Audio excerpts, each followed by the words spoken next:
Bishop wa kanisa wa ACK musini wa Masaku Patrick Munuve Niwenda Atongoi Onthe ma Kenya Kukwatiia Mituo ya Kuete Muuo na Ngwatanio Kati wa Enenthi ndeni woneni wake wa kuthocha mwaka mwao ni wakulia Kenya kuvindua Mituo kondo wa kwailia nthi ya Kenya kwisilothacio wa maundu kivathukanio na kunengane ndai na wendo ainene akuyita ala matongoliti na ukusia kuvingua kwa kanisa mwe wa ACK Munuve weta kana watho wa Atongoi ni kwithwa ngelekanio nzeo kwi Enenthi na kutongwesya na ui Boni Mutisia na mauvo. Kwenda na Bishop Munuve welu Atongoi monelelia nenzia sina kueta Muuo na wiwe nova Kenya na kuetana na ngavana kana mondola wangi matonya utolonga Muuo wa Enenthi kwitha kukusa maundu taya na Atongoi kwenda na kusanise vinya waki Atongoi. To our beloved nation Kenya, this is a time for reflection and renewal. A strong nation is built on justice, integrity, and respect for one another. Let us reject divisions and violence and work together for peace and the progress of this nation. Therefore, as a bishop from Machakos, I urge our leaders that we may work in peace and in unity with love to one another. I give thanks to Almighty God for His mercy and faithfulness through challenges and uncertainties as we have faced as a church and also as a nation. God has preserved us and brought us to this moment. For this, we are grateful to God and also to our leaders, both in the church and also in the nation, both national and the county level.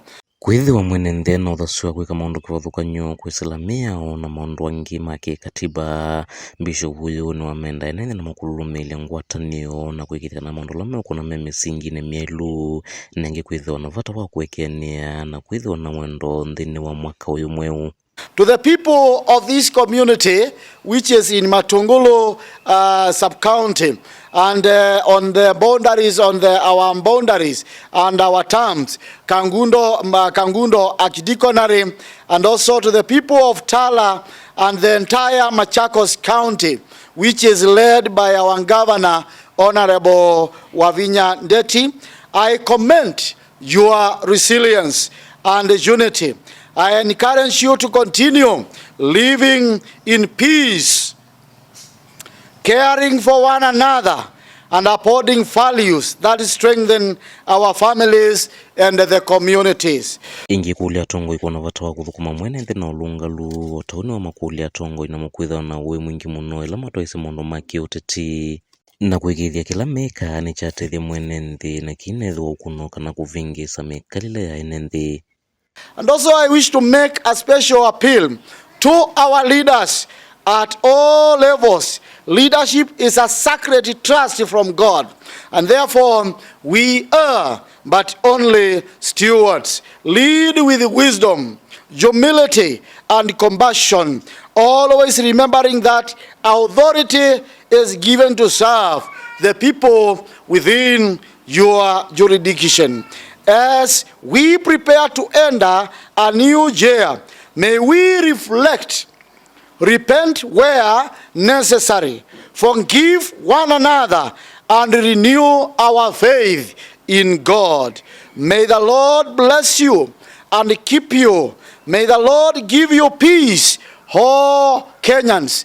And we have to count all the blessings, not to dwell on the failures, not to dwell on the difficulties we have faced. Let us live to thank the Lord for the good things that He has done, as we have remembered during the birth of our Lord Jesus Christ.